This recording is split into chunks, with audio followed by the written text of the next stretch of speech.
So you want to be a software developer, and the two questions are, what do I have to do and what do I have to know? I'm going to answer those for you right now. Stay with me. Shut up and sit down.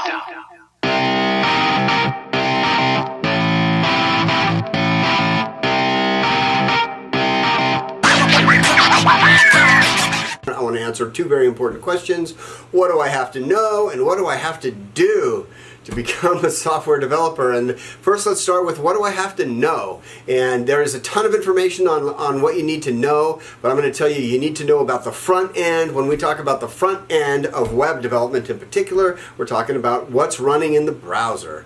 When we talk about the back end or the server side, we're talking about what's running on the server. And so the browser is talking to a server, is talking to the browser, is talking to the server. And so what's running in the browser, very simply, is HTML or HTML5 typically today, CSS for design, and JavaScript is really the programming language that we're using to manage logic in the browser or on the front end. On the back end, it could be almost anything running on the web server. The company that we have, we use Java primarily, and we use other stuff too, PHP, and other people use Python and C# and many other back end languages. And this is where we talk on the back end. There is where we talk to the database, and a database is an SQL database. That's typically Microsoft SQL Server, IBM DB2, Oracle database. MySQL, Postgres, and there are a slew of others. Those are, I think, the ones I mentioned are any one of those would be really key to focus on if you're looking at back end at this point.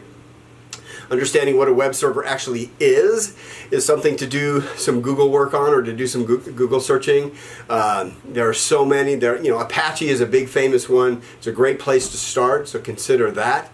So I want to just read a few things here from my handy dandy note cards, and there are a lot of courses, there are a lot of schools and code camps and places and tutorials that are geared to helping people get started and learn what they need to learn. Some help find jobs and so on, but codingdojo.com, community college programs, Udemy or udemy.com for tutorials, lynda.com, university programs if you're already in school, that's great, tutorialspoint.com, pluralsight.com, teamtreehouse.com, coursera.com, udacity.com, hackreactor.com, and that's a short, small sample.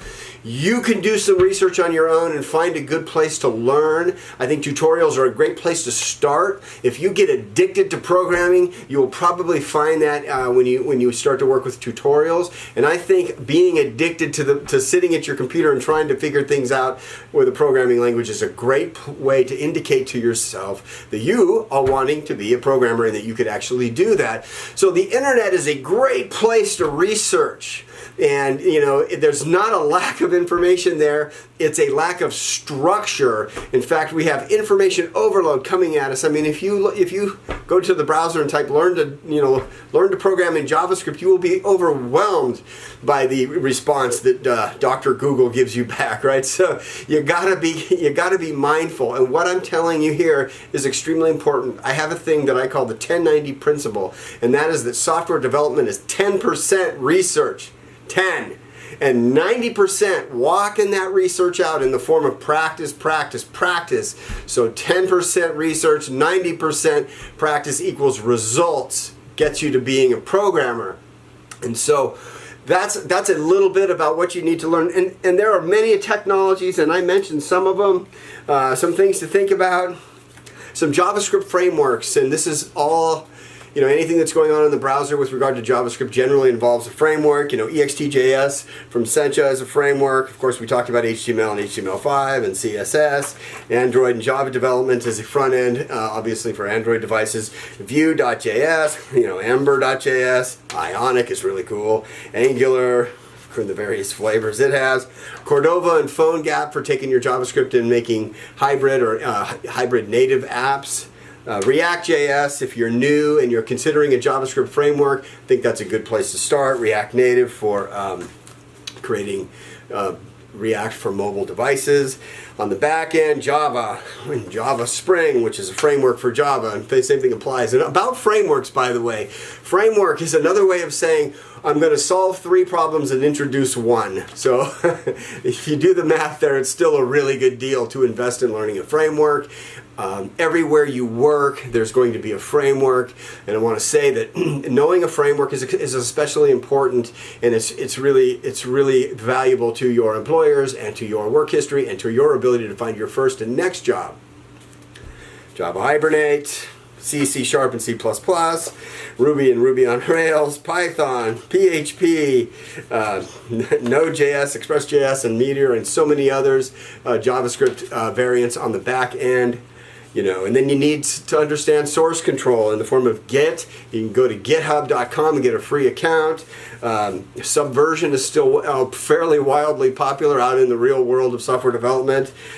Some IDEs and things that you need to program with: NetBeans, Microsoft VS Code, Atom, WebStorm, Sublime, Eclipse, Visual Studio. And of course, there's NoSQL, which is basically saying I can hit the database, but I'm not going to use SQL to do it. I'm going to use JSON, which is JavaScript Object Notation. And my point in all of this flurry with the cards is to make a very important point. There is a lot to learn, but I want you to learn one thing at a time, or one set of disciplines at a time. Like if you're going to learn about React, or if you're going to learn about the core language of JavaScript, don't learn it from 10 different places. Don't try to learn Oracle and React all at the same time. Stick with one thing at a time, move on to the next thing. And then the next thing you got to do is you got to be able to demonstrate competence and produce a body of work. So if you go to github.com, you can open up a free account. And as you're working on things and you're learning things, you can put them up on github.com, and this is how you can show people what you've learned to do. And if you're looking to get a first job, this is a really hard one. I'll do a whole video on this, but remember, there are 4 million programmers in the world today, according to my last Google search, and all 4 million of us had a first job. So don't let that first job scare you. It may take some time, it may take some devotion, it may take patience, it will take all of those, but you can get a first job. Anyway, that's a little bit about what you need to know and what you have to do. I'm Scott with Motivated Code Pro. Please like, subscribe, and hit the bell so you don't miss any videos, and keep coming back.